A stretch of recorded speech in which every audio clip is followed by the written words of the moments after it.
sociales civiles de México, junto con la red Libera, asociación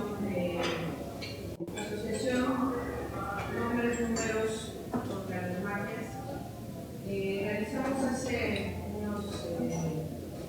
unas semanas un informe sobre la situación de México en torno a la relación a los derechos humanos, la impunidad, la corrupción, en torno a lo que estamos enfrentando en México con la delincuencia organizada. Este informe es una serie de vertientes de la situación que prevalece tanto sobre todo en los casos de mujeres, niños y niñas, adolescentes, jóvenes, periodistas, migrantes, desaparecidos, personas que han sido secuestradas y sobre todo casos particulares que han hecho movilidad, digamos, en términos de la información y sobre todo de acciones que ha hecho tanto el gobierno mexicano como la sociedad civil en su conjunto en torno a este tipo de violaciones. Este dossier se llama México, la guerra invisible. Esto ahorita se nos va a partir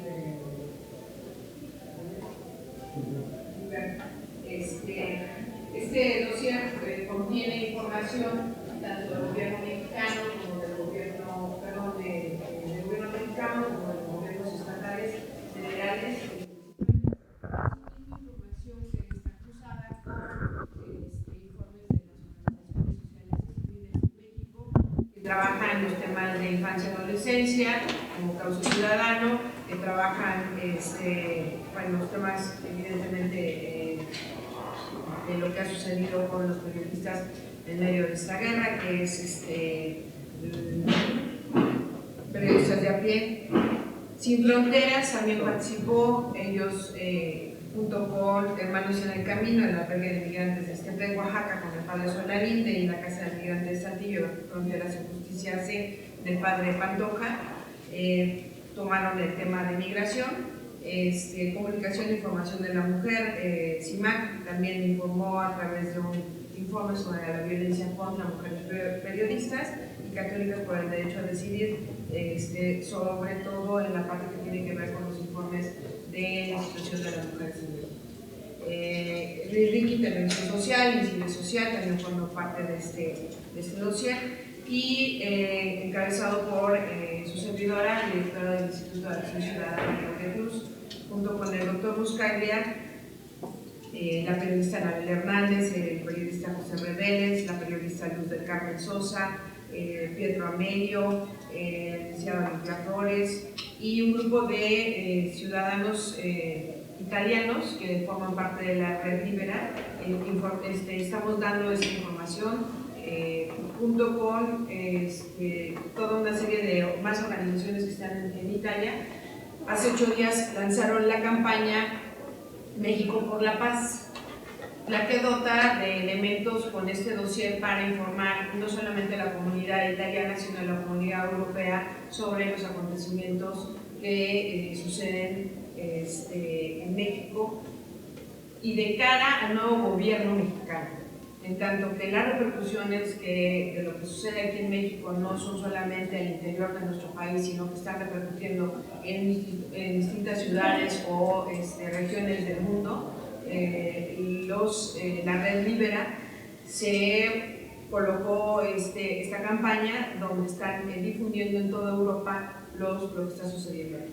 Yo en este momento le dejaría la palabra en primer lugar al doctor Buscaglia y después a mis demás compañeros que los iré presentando. Gracias, buenos días a todos y a todos.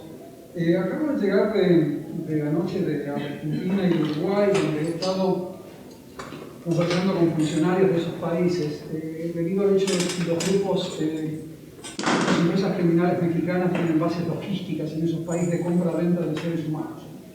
A mí un poco me importa el tema de drogas, en orden de gravedad, cuando el bien jurídico tutelado más preciado, que es la vida humana, está siendo comprada y vendida al por mayor por parte de grupos originados en este país. Este país está exportando inseguridad humana a toda la región. Lamentablemente tenemos un problema grave de controles.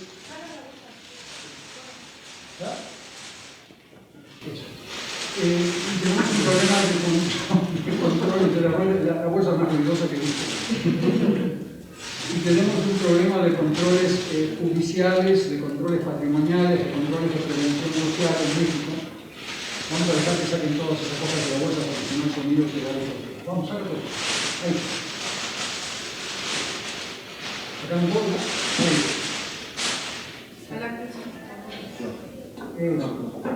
Ahí tienen ustedes el dossier.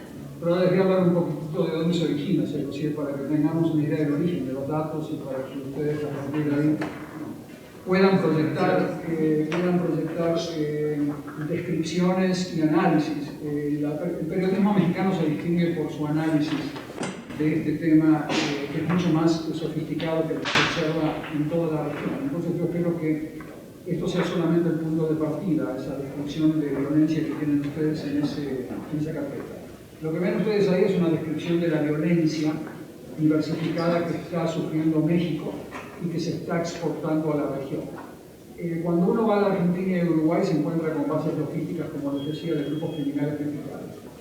En el norte del país, en las zonas más pobres, más divorciadas del Estado argentino, en las zonas más divorciadas del Estado boliviano, paraguayo, etc. Están comprando y vendiendo gente, trayéndolas a los grandes centros turísticos mexicanos, Cancún, Acapulco,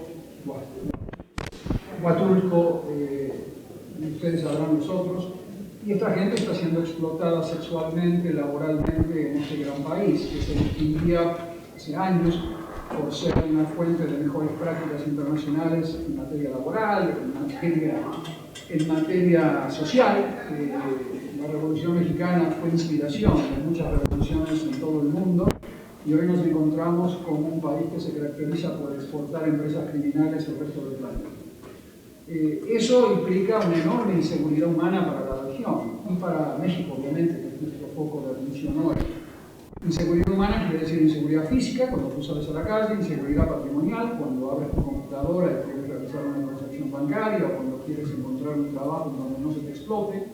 Inseguridad ambiental, como lo saben muy bien los pueblos de Cherán, en este país. Inseguridad en un sentido sanitario, como ustedes pueden ver fuera de esta burbuja social que es el DF, donde la izquierda caviar disfrazada, la izquierda que está gobernando esta ciudad, no quiere pintar una realidad de seguridad humana, cuando en realidad este país está, y esta ciudad también tiene focos, burbujas en donde hay gente que no tiene acceso al agua en la ciudad. O sea que lo que nosotros estamos tratando de pintar en este dossier es un cuadro de violencia generalizado, más diverso, que es el que afecta la calidad de vida. No solo homicidios.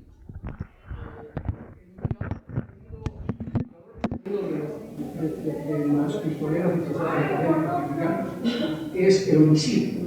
Porque cuando te baja el homicidio, ya le pueden vender al presidente Peña Nieto la idea de que puede cantar victoria y decir que la política funciona. Les voy a dar una noticia: el homicidio te baja a un nivel, el homicidio organizado, el homicidio mafioso, te baja a casi cero cuando se consolida un solo grupo criminal dentro de una región. Porque ya no tiene con quién pelearse, se institucionaliza. Hoy tú vas a Durango y las autoridades de Durango en gran medida le responden a la organización criminal Sinaloa. No hay razón para que maten cuando se consolidan. Por lo tanto, no caigan en la trampa de estar viviendo homicidio. La delincuencia organizada no vive de homicidio. La esencia de la empresa criminal es la compraventa de seres humanos, la compraventa de migrantes, la compraventa de órganos, la compraventa de drogas, armas, el fraude electrónico. Va mucho más allá de los homicidios. El homicidio es un síntoma de desorganización de la delincuencia organizada, no es un síntoma de fortaleza o de debilidad. Entonces, para realmente bajar esta violencia que ustedes van a ver en el dossier bien escrita, para realmente bajar esta violencia, lo que tiene que hacer la región y México en general es establecer controles judiciales, ¿no?, con jueces que realmente emitan sentencias de manera predecible y que se ejecuten esas sentencias. Hoy en día 98 de cada 100 delitos en promedio no tienen ningún tipo de sentencia asociada al delito. Por lo tanto, México es un país que está pasando por un proceso de conflicto armado sin instancias judiciales que puedan proteger la vida y propiedad de la población. Tiene que haber, además de los controles judiciales, controles patrimoniales, donde pueda asegurarse de que miles de empresas legales hoy no sean franquicias de la delincuencia organizada donde se explotan a los trabajadores sexualmente y laboralmente en general, no solamente sexualmente. Tienen que haber controles de prevención social, que ahí interviene la sociedad civil, que es donde ustedes, Libera México y muchas otras organizaciones, han hecho un trabajo ejemplar de concientización, como el Movimiento por la Paz y la Justicia de don Javier Sicilia, que hizo un gran trabajo de concientizar, pero faltan 3 áreas de trabajo que no se están abordando en la sociedad civil mexicana. Luego de haber elogiado a la sociedad civil mexicana, quiero hacer una crítica constructiva. No se ve que en todos los ámbitos de seguridad humana la sociedad civil esté proponiendo políticas públicas en materia ambiental, en materia sanitaria, en materia patrimonial y en materia judicial. No veo a la sociedad civil proponiendo políticas públicas. Yo veía que había más activismo en Italia en un momento dado, donde leyes eran propuestas continuamente por la sociedad civil. Le vamos a dar un poco de tiempo a los periodistas que llegan para que se ubiquen. Y ahí no vemos a la sociedad civil en un sentido propositivo, proponiendo leyes en cada una de las áreas de inseguridad humana. O sea, inseguridad, como les dije, física, patrimonial, ambiental, sanitaria. No vemos a la sociedad civil. Hay una ley de víctimas, en buena hora que se haya propuesto a través del movimiento que lideraba el Sada. Está actuando como mecanismo de gobernabilidad, aprovisionando a poblaciones divorciadas del Estado con mediaciones y arbitrajes. Hoy, que es lo mismo que lo que sucedía en Colombia, lo que sucedía en Italia. La mafia, como ustedes saben, en Italia era un factor social que reemplazaba al Estado. Esto está sucediendo en México. O sea que los controles judiciales se tienen que cubrir, son vacíos de Estado.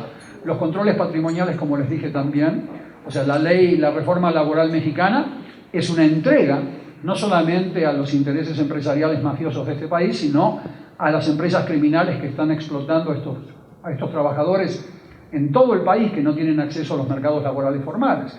La reforma laboral que se acaba de aprobar en este país es un retroceso enorme para garantizar los derechos sociales. Agranda el vacío de Estado aún más de lo que ya estaba. Y después los controles de prevención social, que son estos que les acababa de mencionar, en donde la sociedad civil está bastante ausente todavía. Como les decía, una de las 4 roles, el de concientizar, ya se está haciendo muy bien, pero faltan los otros 3 operativos, que redes de sociedad civil propongan en cada una de las áreas de seguridad humana políticas, monitoreen la implementación y después se salven vidas de manera operativa.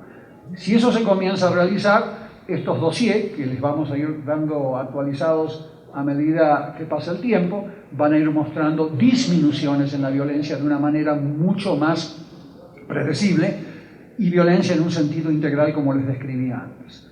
Hay en este momento en México 22 tipos de violencia, donde los pistoleros a sueldo disfrazados de académicos en las universidades mexicanas, que ya están contratados por el gobierno federal previo y el que viene ahora, han estado tratando de focalizarse solamente en la de homicidios, porque justamente el tipo de violencia que ellos pueden venderle a los poderes de turno como indicador de éxito. Cuando en realidad lo que tienes que estar monitoreando es trata de seres humanos, tráfico de migrantes, secuestros, extorsiones, ¿no? Fraudes electrónicos, prostitución infantil, todos delitos organizados que vienen aumentando de manera sin cesar. Básicamente desde hace 9 años vienen aumentando sin cesar. Eso es lo que queremos ir monitoreando a través de estos dossiers. Por lo tanto, yo considero que este dossier que tienen en la mano es el primer documento que de alguna manera abarca la violencia en un sentido humano, en un sentido de inseguridad humana. Es la violencia que nos afecta a nosotros, a nuestros hijos, a nuestras hijas, a todos los que de alguna manera estamos preocupados por la calidad de vida de este gran país y la calidad de vida de los demás países que están sufriendo la embestida de grupos criminales originados en México. Los quiero dejar con estas ideas para que no sea demasiado latoso y podemos responder a preguntas más adelante, ¿no es cierto? Gracias.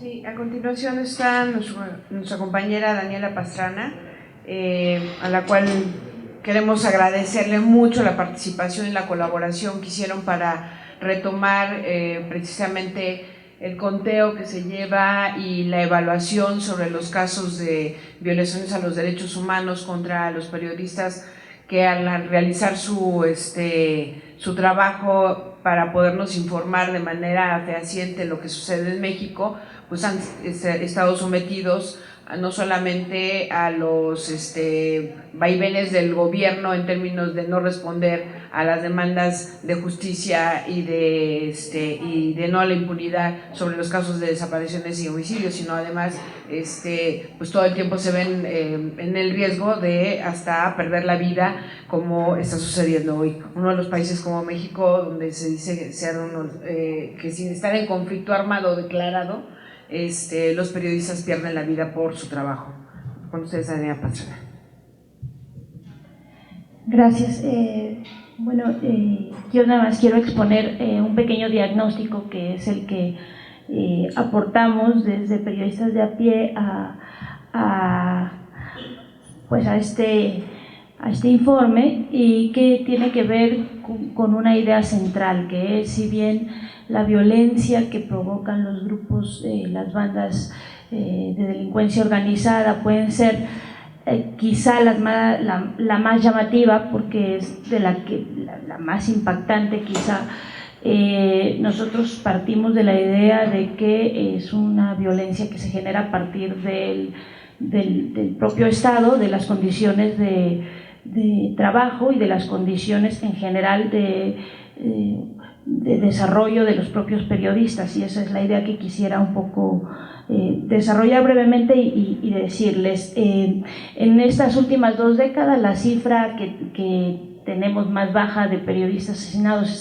72, que es el conteo que hace Artículo 19, otras organizaciones tienen un poco más, y eso es porque en México es muy difícil saber o tener realmente datos no solo de quiénes son periodistas, quiénes no, porque hay una práctica común. En la mañana muchos colegas son periodistas y en la tarde muchas veces lo complementan con otro trabajo que puede ser en un área de comunicación social. Entonces ese tipo de cosas hace difícil el criterio para definir a la hora ya de un monitoreo quién es periodista como labor principal, y sobre todo no hay posibilidades de determinar si la agresión fue relacionada o el asesinato fue relacionado con su trabajo, porque pues lo que ocurre en todo el país, el 98% de impunidad, bueno, pues también está en el caso de los periodistas. Realmente no sabemos. Hace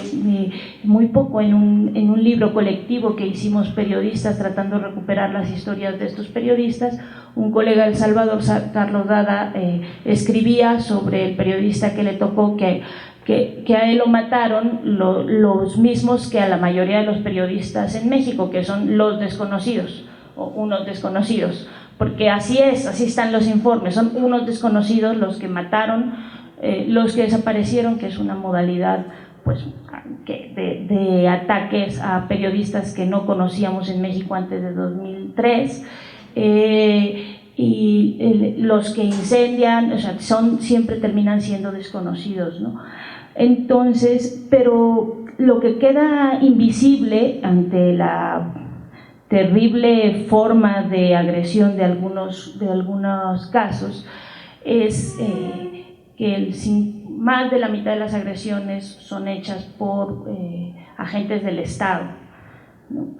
Y que finalmente, esa es como la idea con la que quisiera cerrar, que es como la idea que nosotros tenemos aquí. Hay un dicho en México que dice que tanto peca el que mata la vaca como el que la amarra, ¿no? El que le agarra la pata. Entonces nosotros a veces nos sentimos un poco así, amarrados, ¿no?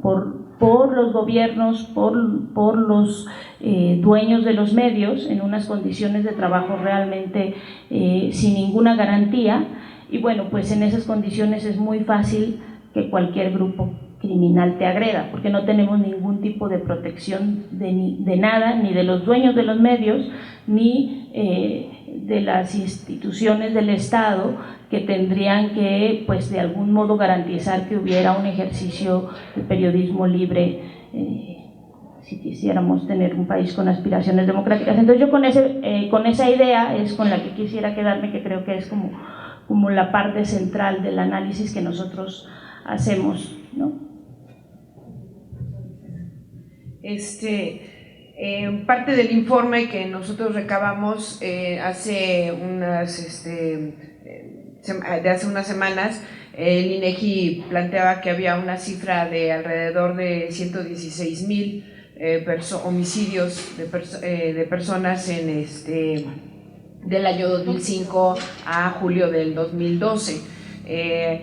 Y en una aproximación que hicieron investigadores de Estados Unidos y Canadá, que también vienen en los CIER, plantean que en esa proyección más o menos hay alrededor de, terminando este año, con 136,000 personas fallecidas a través por el asunto de homicidios, de las cuales hay una diferencia, se puede diferenciar en este estudio cuáles vienen probablemente de lo que tiene que ser las repercusiones de esta trágica guerra que emprendió Felipe Calderón, en las cuales decía que México venía bajando su tasa de mortalidad a través de homicidios desde la década de los 90s, a mediados de los 90s para acá, y que si estuviéramos en un estado donde prácticamente estuviera normal la situación, donde no hubiera violencia, tendríamos alrededor de 36,000 muertes. Entonces, lo que nos dice que alrededor de 100,000 muertes prácticamente es lo que ha dejado el gobierno de Felipe Calderón. Yo quisiera, en el medio de esta violencia, de lo que hoy se repercute, de lo que hoy se vive, organizaciones o instituciones como el Claustro de Sor Juana han aportado y vienen aportando desde la carrera de Derechos Humanos, que es la única que existe en una universidad en todo México como tal, como la licenciatura, pero también lo que hace al conocimiento y a generar una serie de procesos de educación para la paz. También está aquí nuestra compañera Malú Valenzuela de GEM, que también hacen ese tipo de trabajo y que, yo quisiera ver si pudiera pasar un ratito por acá. Pero hoy en este momento dejo a Paolo Pagliai, del Claustro de Sor Juana. Bueno, buenos días. Bueno, yo no voy a decir mucho, ¿verdad? Yo aquí quiero subrayar quizás 3 elementos que me parecen importantes y que están directamente relacionados con el informe. Evidentemente lo que necesitamos para actuar es una memoria. Y cuando digo una memoria no estoy hablando de algo totalizante, no una sola memoria, pero una memoria compartida, una memoria de diversas memorias, pero una memoria. Y en un contexto donde hasta los que lo platicábamos hasta nosotros antes de entrar, en un contexto hasta donde los que hacemos algo, a veces no nos hablamos o nos evitamos y después nos encontramos y después nos desencontramos, la memoria se debilita. Entonces, lo que nos enseña Libera, creo que, no porque soy italiano, pero creo que el experimento de Libera es algo extraordinariamente importante, es que Libera surge para unir todos los que hacían algo, no bajo una sola bandera, sino unirlos en una red o en una red de redes, que es todavía más interesante porque evita esa idea totalizante de un cuerpo único, ¿no? Que no es lo que queremos, y permite a todas esas realidades, estamos hablando de unos 2.400 en Italia y en Europa, entonces ven que hay un ejemplo de variedad enorme que podemos seguir, les permite tener incidencia, es decir, incidir en la realidad. Es verdad lo que decía Buscaglia, es verdad que nosotros, por ejemplo, aquí no tenemos ciertos instrumentos, ¿no? Por ejemplo, el referéndum, que es una cosa fundamental, o las leyes de iniciativa popular, ¿sí? Solo tenemos que pensar que la ley de extinción de dominio en Italia es el producto de una campaña de democracia fundamental para que la opinión pública tenga verdaderamente un peso en lo que se hace. Pero sí se pueden hacer cosas, a pesar de que a veces no hay los instrumentos, ¿no? Como digo yo, da un poco asco, pero se puede comer con las manos a pesar de que no hay tenedores. No es que te vas a morir de hambre. Y tienes que ensuciarte las manos, que eso quizás es la metáfora que más nos sirve a nosotros, ¿no? Ensuciarnos las manos, hasta la academia, en ciertos casos, y yo represento esa parte, tiene que bajar de ahí, empezar a hacer cosas. No es suficiente pensar, porque pensar es muy interesante, pero después hay que hacer. Entonces, bueno, todo eso tiene un nombre fundamental, que es corresponsabilidad. Es decir, no solo hacernos responsables de las cosas, sino hacernos corresponsables de las cosas. Es decir, que cuando pasa algo en el gremio de los periodistas, los académicos, tenemos que sentir que es nuestro, que es algo que tiene que ver con nosotros. Y eso vale para todos los grupos que hacen algo. Ser corresponsables de las cosas significa superar la soledad, ¿no? Que es el verdadero mal de que muere la gente hoy en día. Los que hacen algo y pierden la vida hoy en día, la pierden esencialmente porque están solos. Eso. Después en los funerales no están siempre muy bien acompañados, pero cuando están vivos están solos. Y eso es lo que hay que superar, ¿sí? Hay que superar eso porque lo platicaba hace poco como último elemento con los empresarios mexicanos, que evidentemente están preocupados. Es otro gremio preocupado, ¿no? Es un gremio que nosotros pensamos siempre en los grandes, pero no están solo los grandes, están todos los demás. Todos los demás que tienen que pagar, que tienen que decir si pagar o no pagar, que es un drama enorme, porque si pagas eres cómplice, si no pagas estás muerto, y si quieres huir de vender no puedes vender porque alguien decide el precio de tu empresa o decide que nadie compre. Entonces es una tragedia existencial enorme. Hasta ellos necesitan ser corresponsables de sus propias acciones. Es decir, tienen que dejar de sentirse solos, cada uno por su propia cuenta, y necesitan hacer acciones juntos para defenderse hasta físicamente, no solo políticamente, físicamente, ¿no? En Italia tenemos el caso de Libero Grassi, que fue el empresario siciliano que un día dijo, no voy a pagar. Se lo echaron. Obviamente, porque estaba solo. Pero esa muerte, bueno, como se dice seguido, ¿no? Esa muerte parió algo, ¿sí?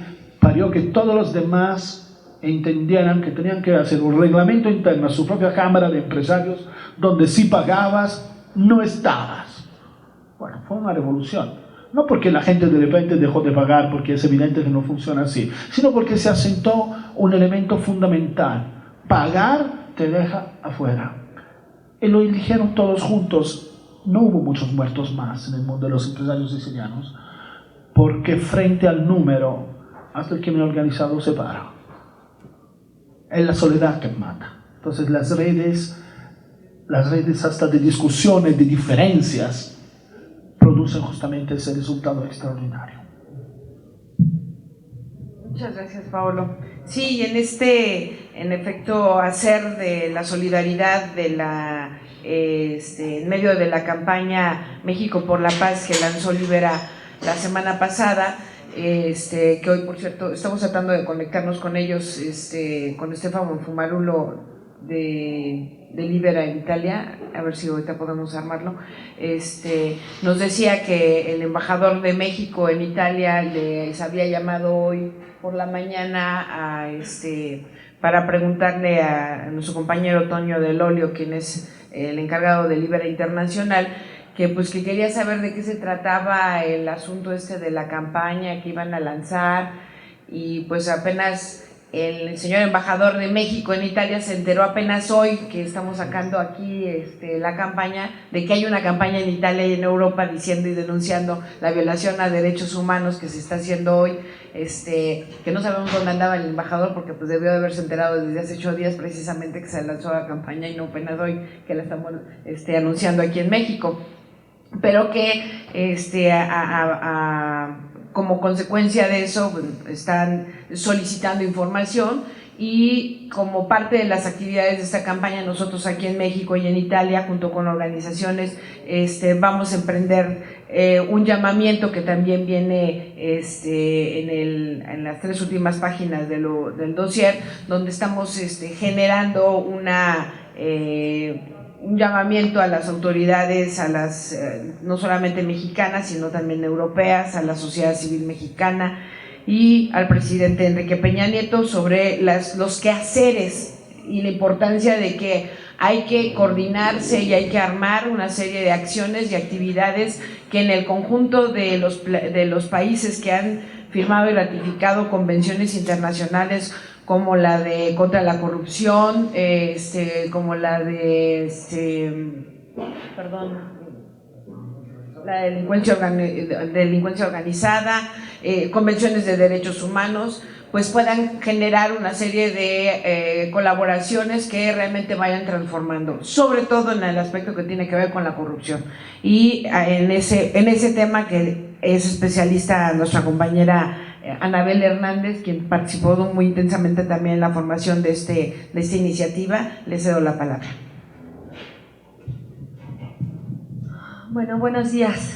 Realmente para mí es un privilegio que Libera me haya incluido por supuesto, pero que haya incluido a personalidades tan diversas, de tan diversas opiniones, de tan diversa incluso ideología, en una sola causa, que es la causa de México, la paz por México. Este dossier para mí es evidentemente un diagnóstico del país. Estamos ya a 10 días de que inició el gobierno de Enrique Peña Nieto y hasta el día de hoy no ha presentado un diagnóstico de cómo recibió el país. Un diagnóstico que está en este dossier. ¿Cuántos jóvenes han sido cooptados por la delincuencia organizada? ¿Realmente cuántas víctimas de la delincuencia organizada ocurrieron a lo largo de todo este sexenio? Entonces realmente es un diagnóstico del país, un diagnóstico elaborado con metodología, un diagnóstico serio, un diagnóstico que no parte de lo que un grupo de personas creemos, sino un diagnóstico que parte de cifras duras, de datos duros. Los periodistas asesinados, esta parte escalofriante de cuánto territorio de México está cooptado y controlado por el narcotráfico. Era para que hoy, antes incluso de cualquier otra iniciativa que el gobierno de Enrique Peña Nieto pretendiera hacer ante el Congreso, cualquier modificación a aparecer o desaparecer la Secretaría de Seguridad Pública Federal, cualquier recomposición que pudiera haber en la Secretaría de Gobernación, tendría que haber pasado por un diagnóstico serio del país. Un diagnóstico que hasta el día de hoy no existe. No existe porque no lo hay, o no existe por lo que hay en ese diagnóstico es tan terrible que el gobierno prefiere ocultarlo. Y me parece que es muy importante por eso que organizaciones como Libera, que trabaja con organizaciones mexicanas, hagan este diagnóstico. Si el gobierno no le da a la sociedad la información veraz de cuál es la situación real de nuestro país, qué bueno que haya personas preocupadas en el extranjero, pero sobre todo ocupadas en México haciendo este trabajo. Entonces yo sí espero que lean con mucho cuidado estas cifras escalofriantes que refleja el dossier, que finalmente nos lleva a la realidad de lo que está pasando en México. Y lo que está pasando en México no es otra cosa más que la consecuencia de un Estado putrefacto, un Estado político, un Estado de justicia, un Estado policíaco, un Estado militar absolutamente podrido por la corrupción. Cuando aparecen estas cifras de las decenas de municipios controlados por el narcotráfico, por los diferentes grupos de delincuencia organizada en Michoacán, en Guerrero, en Tamaulipas, en Chihuahua, en Durango, en San Luis Potosí, la única explicación concreta es la corrupción. Estos grupos criminales crecen porque encuentran tierra fértil para ello. Y la principal tierra fértil para que México haya llegado a esta situación de crisis y desesperanza es que autoridades, empresarios y la propia ciudadanía ha tolerado durante años la corrupción, la cultura de ilegalidad. Esta vergonzosa frase que la tenemos tatuada casi como en nuestro ADN del que no tranza, no avanza, es lo que nos ha llevado a esta situación de crisis humanitaria y de inseguridad que vivimos en México. podrán ver en este dossier que la corrupción tiene nombre y apellido. Muchos mexicanos piensan que corrupción solo es, o solo se refleja la corrupción, cuando un funcionario público se roba dinero, cuando un funcionario público endeuda de más a su estado, cuando un funcionario público gasta más dinero en el erario de lo que tiene, o cuando un funcionario público dona dinero que no es suyo al Teletón, como acaba de ocurrir con un gobernador en esta última jornada de Teletón ahí en Televisa. Pero no, la corrupción no solo se trata del dinero que deja de llegar a los ciudadanos en forma de programas sociales, de salud, de educación. La corrupción hoy llega a México, hoy nos revienta en la cara a los ciudadanos en forma de muerte. Es la corrupción, los funcionarios públicos que dejaron de ver a los grupos criminales por dinero o por miedo. Cualquiera de las dos cosas es imperdonable. Si un funcionario público se siente que no puede actuar, que tiene miedo a actuar contra los grupos criminales y que no se ha coludido con ellos, lo que debería de hacer es renunciar. La verdad es que la gran mayoría de los funcionarios públicos que termina cediendo al crimen organizado no es por miedo, sino es por corrupción, por las grandes cantidades de dinero que los grupos criminales pagan a los gobernantes, a los jefes policíacos, a los militares, para dejarlos operar. Hoy México está en una encrucijada. Tenemos este diagnóstico que nos obliga a preguntarnos ¿qué va a pasar de ahora en adelante? ¿Cuál es la opción que realmente tiene el gobierno de Peña Nieto para remediar la situación en la que estamos hoy? Hay muchos que piensan que la única opción o la opción viable es pactar con el crimen organizado. Y pactar con el crimen organizado no significa otra cosa más que entregar la vida de cada uno de nosotros, de nuestros hijos, de nuestros familiares, de los empresarios, de los niños, de los maestros, de las madres de familia al crimen organizado.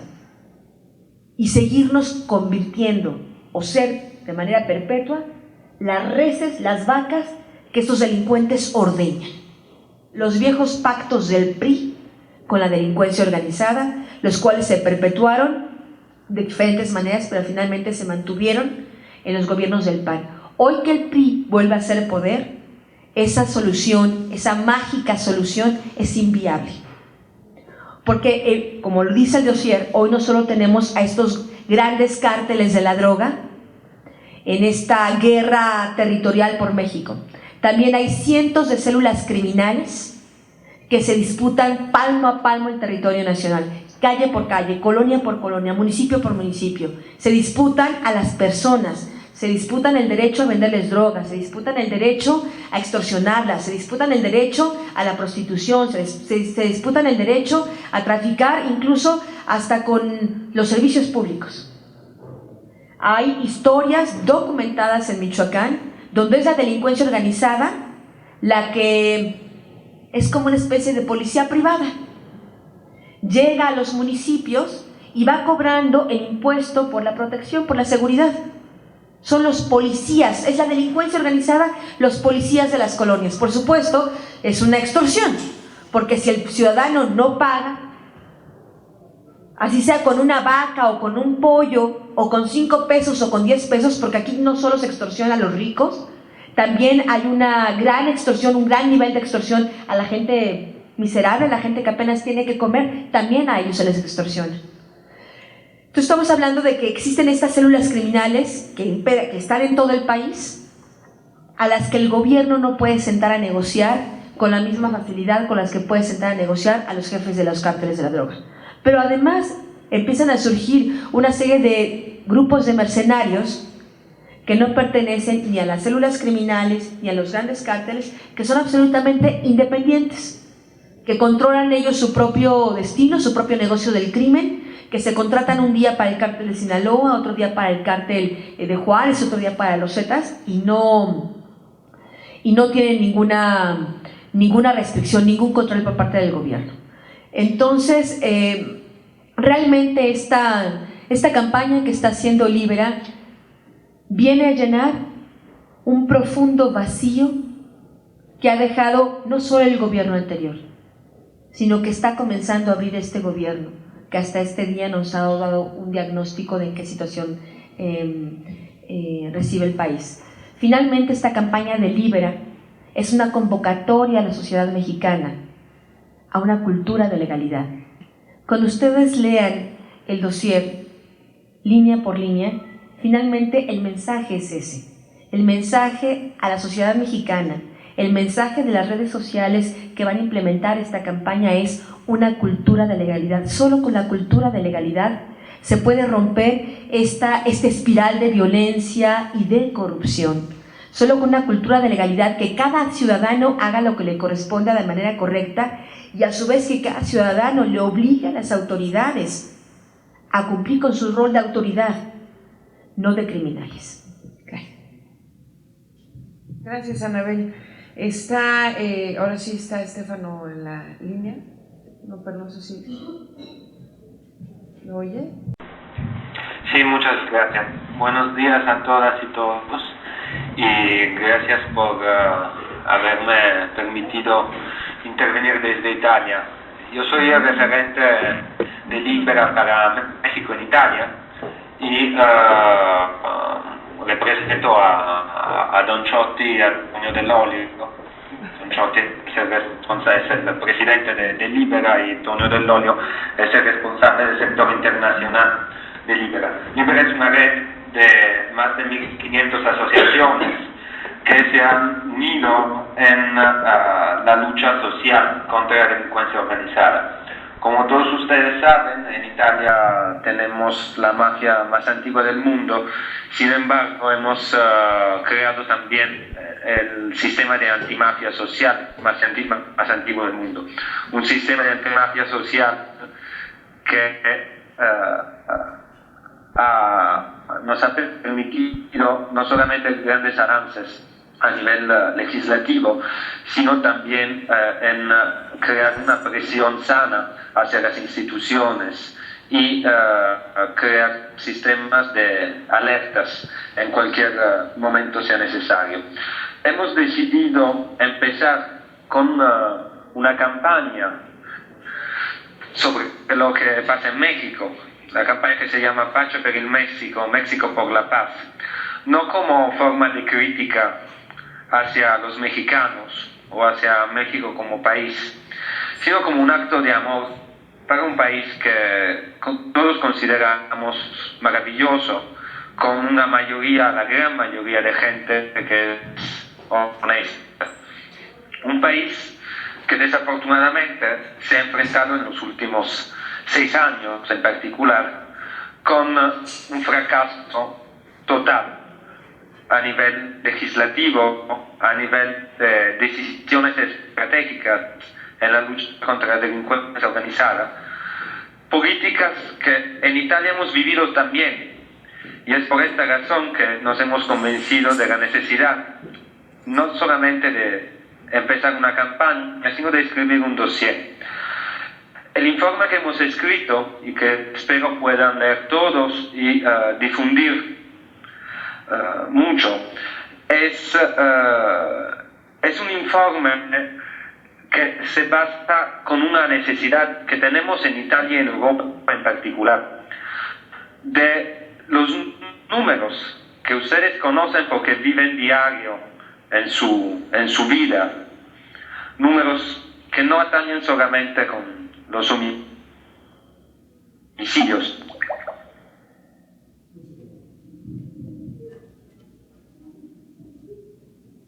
¿Escucharse? Ok. Con un sistema criminal que se ha infiltrado en cualquier esquina de la vida institucional y social del país. De estas noticias en Europa no llega nada. Desde hace cuando hemos empezado a difundir el informe, los periodistas italianos, las asociaciones, hasta las instituciones gubernamentales y locales nos están pidiendo, por favor, de organizar reuniones, encuentros porque en Italia no se sabe lo que pasa en México. Y es ridículo porque una vez más se está demostrando cómo la delincuencia organizada es mucho más avanzada en la creación de vínculos transnacionales respecto a la colaboración y cooperación que se debería tener entre los estados. Los Zetas y la 'Ndrangheta es la más poderosa organización criminal en Italia y quizás en Europa, es una de las 3 en el mundo. Ya desde hace años están colaborando juntos de manera constante, tanto a nivel logístico, tanto a nivel estratégico militar. Es una vergüenza para nosotros considerar que en Italia todas las investigaciones que han descubierto los vínculos entre Zetas y 'Ndrangheta se han quedado en los periódicos solamente un día, máximo 2. Luego han caído en el olvido. Es por esta razón que hemos escrito este dossier. Lo hemos escrito gracias a la contribución de todas las organizaciones sociales mexicanas que nos han dado los elementos para escribirlo, y porque era necesario dar una respuesta a las falsas noticias que inevitablemente llegan en nuestros países europeos a través de una manera discutible de actuar de las embajadas. Hoy en la mañana en Italia, recibimos la llamada de la Embajada de México, preocupados no porque lanzamos la campaña en Italia o en Europa, sino porque hoy se iba a tener una conferencia de prensa en México. Y nos pidieron qué está pasando, de qué campaña hablan, cuál es el dossier que van a presentar hoy en México. Y contestamos que el dossier es público, se puede encontrar en internet y representa un esfuerzo basado sobre datos concretos y datos reales, y no los datos que están distribuyendo en Europa, donde se dice que México cumple perfectamente con los estándares de respeto de los derechos humanos. Perdón, no es así. Y sabemos que no es así gracias a las mexicanas y a los mexicanos honestos que diario trabajan para que su país sea una tierra mejor. Es por esta razón que vamos a seguir. Eso no es el punto final de nuestro camino, sino es el punto de comienzo.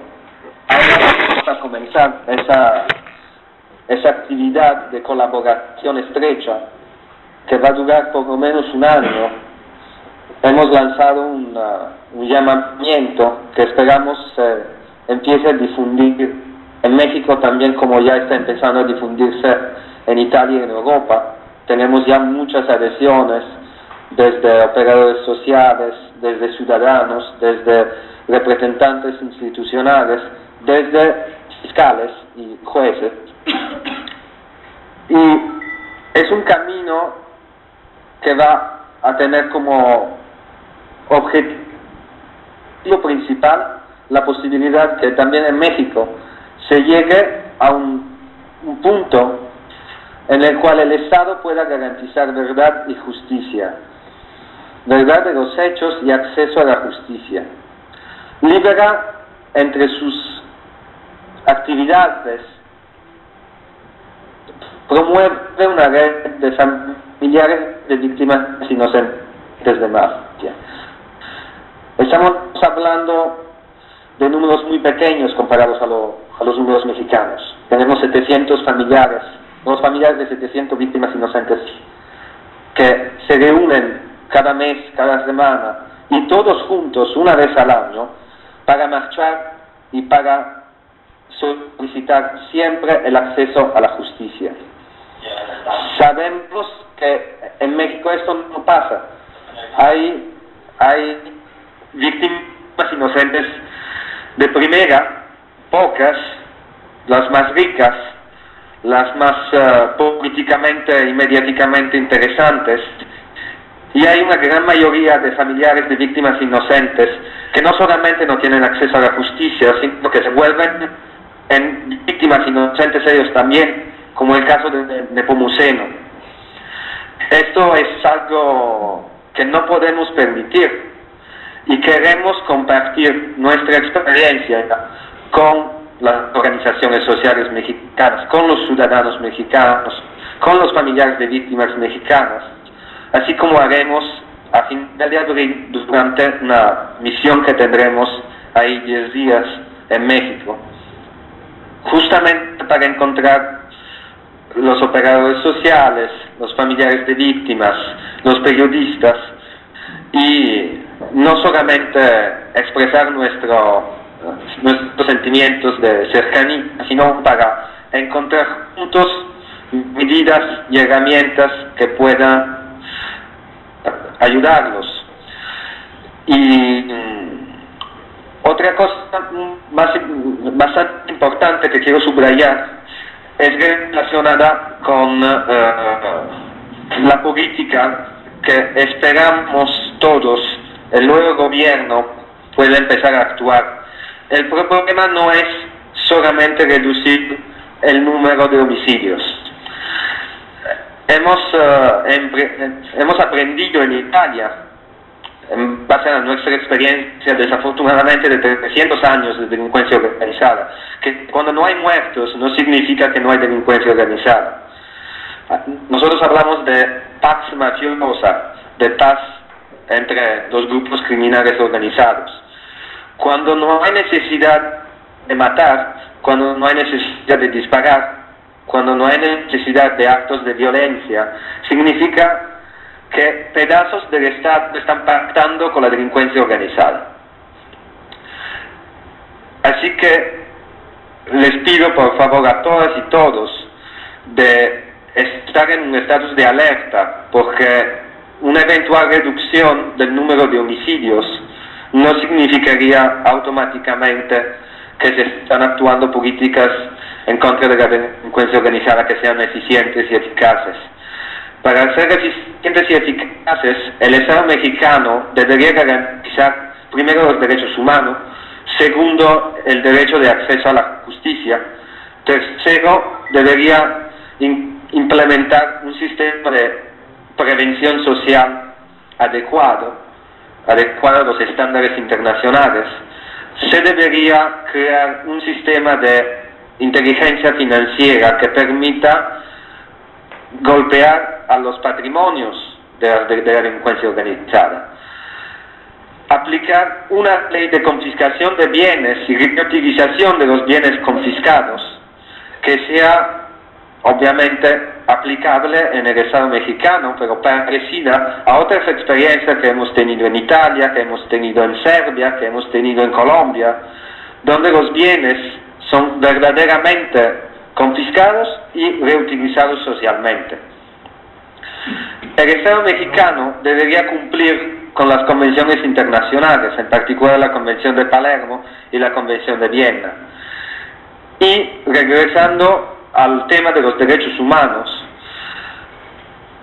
es para nosotros fundamental que se respete el derecho de libertad de prensa, porque cuando hemos describido en el Senado de la República, en la Cámara de Diputados italianos, el número de periodistas asesinados, secuestrados o desplazados, la primera reacción por parte de todos los parlamentarios presentes ha sido: es increíble, ni en Afganistán ni en Irak ha pasado esto con los periodistas.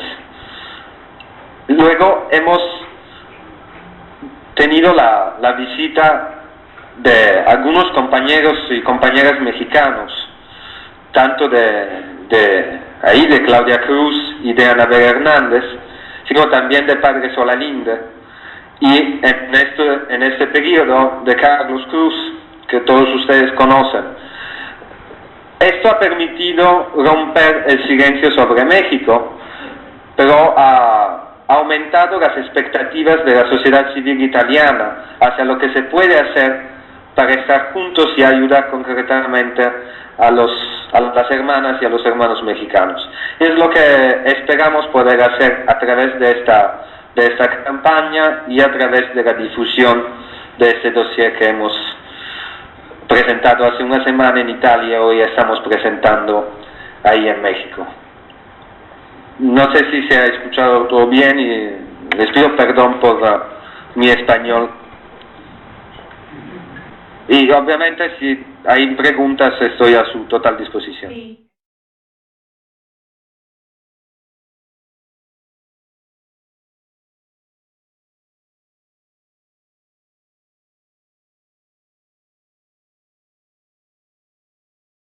Está haciendo bastante. Ahora, en cada uno de los países atiende a diferentes tipos de actividades con base a las prioridades que tiene cada país. Por ejemplo, en Argentina, ustedes tienen una sociedad civil mucho más activa, por razones históricas, más propositiva, más activa, más cabrona, ¿no? O sea, está pegándole al Estado y le pega con propuestas. Las Madres de Plaza de Mayo es un ejemplo, pero hoy, por ejemplo, estaba yo en Argentina hace unos días y veía que cuando se cortaba la luz, todas las colonias salían a la calle con cacerolas a golpearlas de manera activa y a increpar a los funcionarios locales. Hay un activismo que acá todavía no ves en México.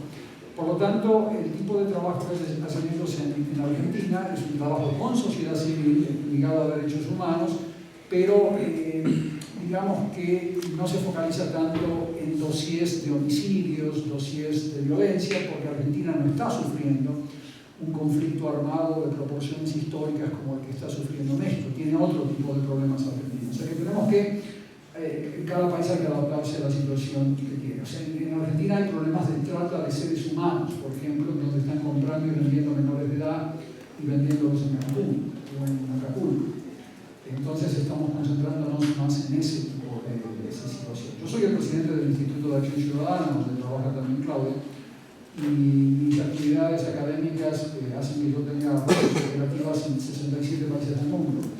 A la delincuencia organizada transnacional hay que enfrentarla con sociedad civil transnacional y con profesores con actividades transnacionales. Entonces, a nosotros nos apoyan gobiernos, organizaciones internacionales con dinero, y con eso podemos más o menos entender qué está pasando en cada lugar.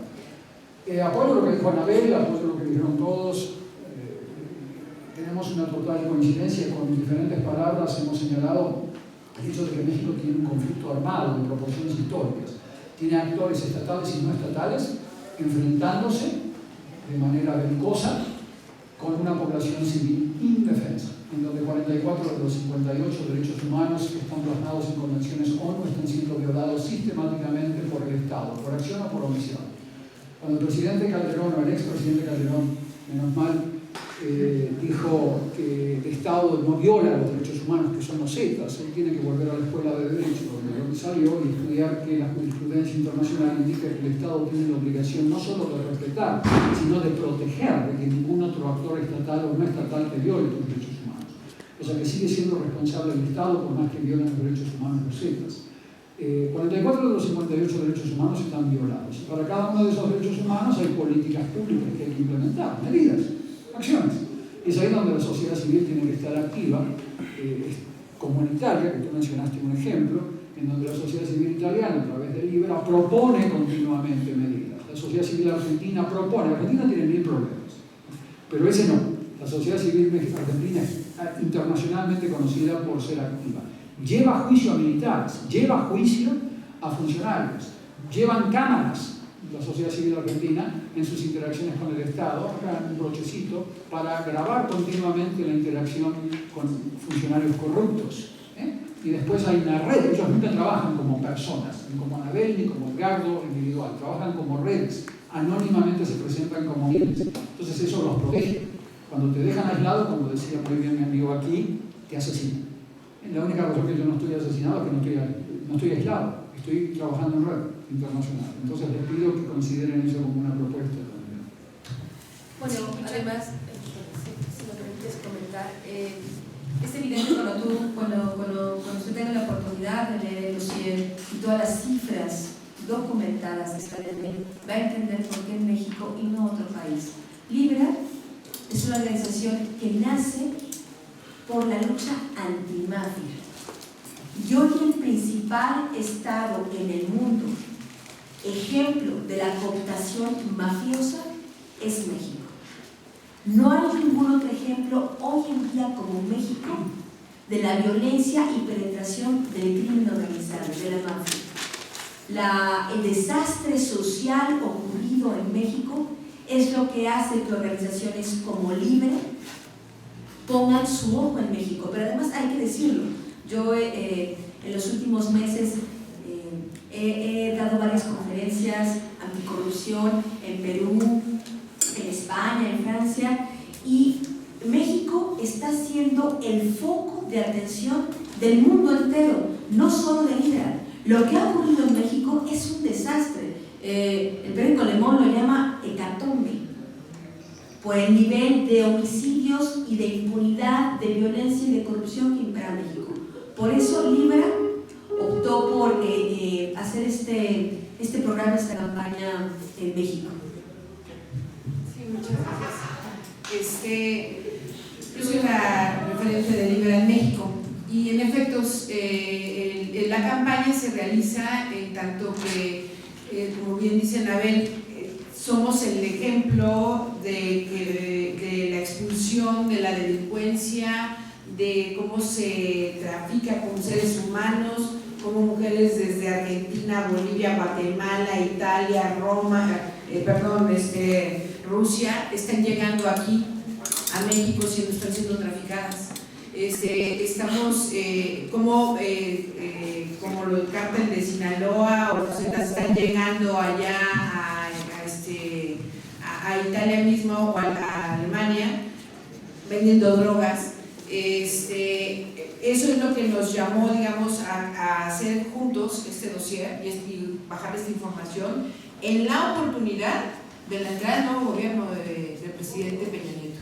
Sí, es de cara a él, es de cara al nuevo gobierno y es de cara al Estado mexicano, a la nueva Cámara de Senadores, a la nueva Cámara de Diputados, en la 62 legislatura, quienes estamos exponiéndoles con una serie de ministros, además que en su mayoría prácticamente acaban de reiniciar. Entonces tenemos 3 poderes de la Unión, donde prácticamente todos son nuevos y donde nosotros, la sociedad civil mexicana, junto con la sociedad civil italiana, le estamos exigiendo al Estado mexicano que cumpla con las convenciones de derechos humanos para que todo lo que tiene que ver con la corrupción, la impunidad, la violencia que impera en México, esta tenga que terminar. No sabemos si Libera lo quiere hacer en los 2 países, pero sí lo que le queremos decir es que prácticamente es una campaña para México.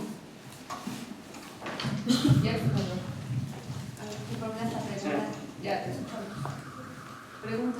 Ok, la pregunta es la que me hiciste antes. Sí. Ok, Libera desde hace unos años tiene una red latinoamericana que se llama ALAS, que está por América Latina Alternativa Social. Hemos decidido empezar con México y seguiremos trabajando con México porque México nos parece la situación más grave.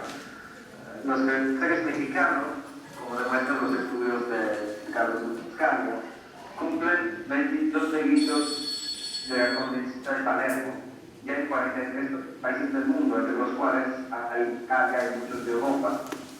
Y a pesar de esto, las instituciones europeas y algunos medios de comunicación han mantenido el silencio. Así que Libera y Libera Europea, que se llama PLAN, hemos decidido dar una respuesta clara a este silencio sobre este tema.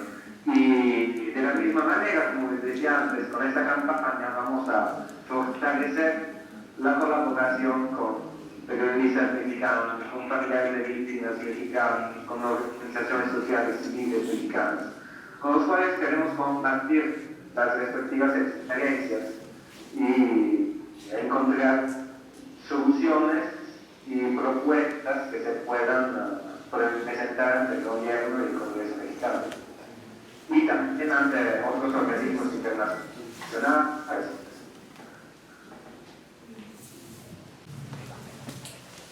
Bueno, respecto a lo del 1 de diciembre, no. Yo en lo personal no tengo ninguna prueba, ningún dato que el crimen organizado pueda estar, ni siquiera, tampoco lo creo. No, el crimen organizado no es la manera en que actúa. La manera en que nos ha mostrado que actúa a lo largo de los últimos 6 años es otra, no es. Respecto a lo de si hay un pacto entre el crimen organizado, que si el gobierno federal ha intentado ya establecer algún pacto, yo tampoco tengo hasta este momento ningún dato. Sin embargo, lo que sí puedo señalarte es que pronto lo sabremos, porque el crimen organizado se está recomponiendo. O sea, sí hay un claro movimiento al interior de las organizaciones criminales de recomposición de sus propias fuerzas internas. Por ejemplo, los Zetas en este momento están en un profundo momento de reacomodos tras la muerte o desaparición, que es el dato más exacto, la manera más exacta de decirlo, tras la desaparición de Heriberto Lascano. Hay una intensa recomposición. Hay una recomposición entre el cártel de Sinaloa y Héctor Beltrán Leiva, y hay una recomposición entre el cártel de Sinaloa, Héctor Beltrán Leiva y el cártel de Juárez. Entonces, si hay un pacto criminal entre el Estado y la delincuencia organizada, pronto lo veremos. Hay una parte del dossier que a mí me parece imprescindible leer y entender, que es un poco también lo que decía Estefano, que súbitamente disminuyan el número de muertes violentas o la exposición pública de los cadáveres, porque son dos cosas diferentes. Una cosa es que la gente muera, sea ejecutada y sean exhibidos los cadáveres, y otra cosa muy diferente es que la gente sea ejecutada y los cadáveres no aparezcan nunca más. Son dos cosas muy diferentes, y hay que poner como sociedad y como periodistas y como opinión pública una atención muy particular sobre el tema. Es posible que disminuyan el número de homicidios públicos violentos, pero es posible que aumente el número de desaparecidos. Es posible que una y otra cifra disminuya, y eso no forzosamente significaría que los criminales se fueron a su casa a tomar chocolate y a portarse bien. Que disminuya súbitamente la violencia, eso es así súbitamente, como por arte de magia, sería un indicador de que sí empieza a haber un pacto, un diálogo entre el gobierno y el crimen. El dossier es muy meticuloso al respecto. No nos vayamos con la finta, con la idea de que porque de pronto parece que todo está en santa paz, que además no lo está, pero como si de pronto pensamos que todo está en santa paz, eso significa que ya llegó el gobierno a resolver el crimen organizado. No. Que el crimen organizado no actúe de manera violenta no significa que no esté presente, como ha ocurrido en las últimas décadas en México. No es que el crimen organizado haya surgido de pronto, son grupos mafiosos que están muy enquistados. Entonces tenemos que tener mucho cuidado. ¿Por qué? Porque es probable también que el número de ejecuciones en la guerra entre cárteles disminuya, pero aumenten los delitos patrimoniales. ¿A qué me refiero? Secuestros, extorsiones, pornografía infantil, tráfico de niños. ¿Por qué? Porque eso significa que el gobierno negocia.